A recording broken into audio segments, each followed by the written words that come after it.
চারজনেই তো আমাকে বিয়ে করতে রাজি, চারজনেরও 4 রকম শর্ত, কিন্তু কে কে যেন কি কি শর্ত দিল। হ্যাঁ, ওই প্রথমজন হচ্ছে ব্যাংক ম্যানেজার।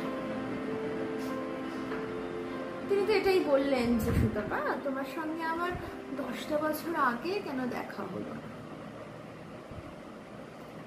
লোকটার মাথায় একটু চুল কম, তা কি হয়েছে, কত লোকই তো টুপি পরে থাকে। কিন্তু তিনি প্রথম দেখাতেই তো আমার ব্যাংকের ইউজার আইডিটা চাইলেন, এর পাসওয়ার্ডটা বের করে অ্যাকাউন্টে কত টাকা, মানে আমার স্বর্গীয় কর্তা বিমল কত টাকা রেখে গেছে সেটা নাকি জানবে। আমি তো ইন্টারনেট ব্যাংকিংটা জানি না। বিমল কতবার বললো আমার কাছে শেখো, সুতপা শেখো। নেট ব্যাংকিংটা যত তাড়াতাড়ি সব শিখে না, তাহলে কি বলো, আচ্ছা ব্যাংকে গিয়ে লাইনে দাঁড়ানো, আচ্ছা ধরো পিকু আর এদের স্কুল করছে, তো কি করে ব্যাংকে গিয়ে দাঁড়িয়ে থাকবে? নেট ব্যাংকিংটা শিখে না, অবহেলা করো না, তোমাকে বলছি বারবার। না, আমার দ্বারা হবে না। আরে সব আমি তোমাকে হাতে ধরে শিখিয়ে দেবো, না একদিন না আমি যদি না থাকি তোমাকে ব্যাংকে গিয়ে জুতো সুতোলা করে যেতে হবে, বুঝছো?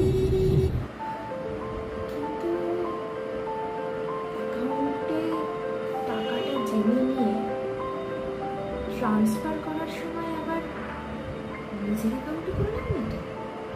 না না, এই শর্তে রাজি হওয়া যাবে না, ক্যান্সেল। প্রথমজন ক্যান্সেল। দ্বিতীয়জন, তিনি তো আবার উকিল বাবু। উকিল বাবু তো আমার বউ পালিয়েছে কোন একটা ক্লায়েন্টের সঙ্গে। আহারে বেচারা, উনি তো কালই বিয়েতে রাজি। তবে ওনার শর্ত হচ্ছে বিমলের কেসটা আবার নতুন করে একটা তদন্ত হবে, সেটা নাকি সিআইডি দিয়ে করতে হবে। তারপরে যদি আবার কখনো বলে সিআইডির কারোর একজনের সঙ্গে এই বউ পালিয়ে গেছে, না না বাবা থাক, উকিল ক্যান্সেল। তৃতীয়জন হচ্ছে শিক্ষক, রাশভারী মানুষ, তাই একটু রাশভারী গম্ভীর না হলে ছেলেমেয়েরা মানবে কেন? আচ্ছা, ওনার প্রথম বিয়ে তো ওনার ছাত্রীর সঙ্গে হয়েছিল, তারপরেই বুঝি উনি এরকম গম্ভীর হয়ে গেছে। হতেই পারে আগে খুল্লা রসিক স্যার ছিলেন, জিজ্ঞেস করলে কেমন হয়। ওনার তো শর্ত হচ্ছে আবার আমার ওই 8 বছরের ছেলে পিকু আর 12 বছরের মেয়ে হোস্টেলে পড়াশোনার ব্যবস্থা করে ভর্তি করিয়ে দিয়ে তারপর বিয়ে।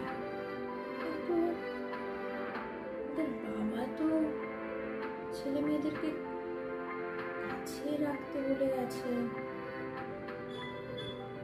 একটা কথা তো শুনতেই হবে। না থাক, দরকার নেই, আমার শিক্ষক বাদ। চতুর্থজন এক ব্যবসায়ী, নিজেকে অ্যাপম্যান বলে, রোমান্টিক মানুষ। এই তো প্রথম দেখাতেই তো আমার এমন একটা অ্যাপ বানিয়ে দিল, সেখানে তো ওনার ছবি মাঝখানে আর আমার ছবিটা বন বন বন করে চারপাশে ঘুরছে, আর বিমল একটা কোনায় শুকতারার মতো চিপকে আছে। উন্নতি করবে জীবনে অনেক এই ভদ্রলোক। ওই যে কেটে বলছিল কি যেন একটা ওই মাসকাবারির অ্যাপ বের করবে, আমাকে কি বললো, তুমি তো ড্রাইভিং জানো না, এত দূরে দূরে বাজার হাট কি করে করবে, আমি একটা অ্যাপ বানিয়ে দিচ্ছি। তখন বিমল কতবার বলতো, সুতপা ড্রাইভিংটা শেখো, চলো আমি শিখিয়ে দিচ্ছি।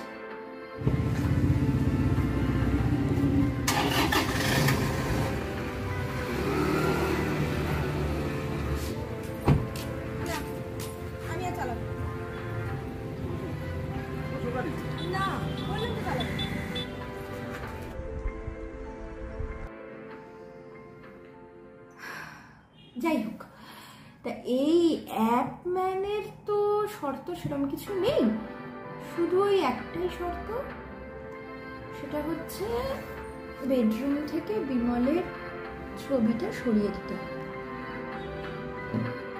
কারণ বিমলের ছবি বেডরুমে থাকলে ওর নাকি মনে হয় যে বিমল বড় বড় চোখ করে ওর দিকে তেড়ে আসছে।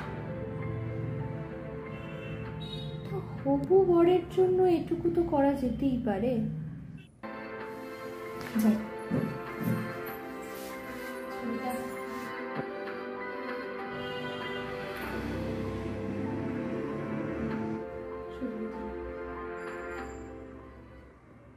সুতপা,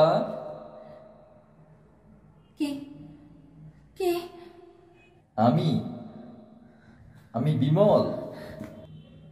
আমি অনেক সময় তোমাকে সন্দেহ করতাম, তাই হয়তো ভগবান দূর থেকে তোমাকে দেখার জন্যে আমার অ্যাক্সিডেন্টটা করিয়ে দিলেন। আমি খুব শান্তি পেয়েছি যে এখনো তুমি না কাউকে বিয়ে করেছো পিকু আর শুকুর কথা ভেবে, আর না ওই ব্যাংক ম্যানেজারকে অ্যাকাউন্টের সব হদিশ দিয়েছো। আমাকে ঈশ্বর তোমাকে সাহায্য করার জন্য আরও কিছুদিন পাঠিয়েছেন। এই ছবির দিকে তাকিয়ে চোখ বন্ধ করে যা জানতে চাইবে আমি সব বলে দেব। তুমি তুমি কাছে আসবে না? তোমার এখন দরকার শুধু মনের অবলম্বন, শরীরের নয়, আর সেটার জন্যই ঈশ্বর আমাকে হয়তো পাঠিয়েছেন। মা, ও মা, ও মা, অ্যাপ আঙ্কেল এসছেন। হ্যাঁ হ্যাঁ বাবা, খুলি। এই রে, কখন ঘুমিয়ে পড়েছি।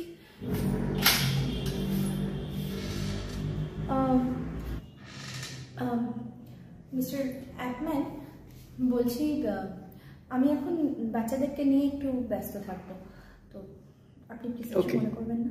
না না না স্যার, এখন আসবেন না প্লিজ। Thank you. দেখুন শুকু, ভেতরে এসো। হ্যাঁ, আসছি।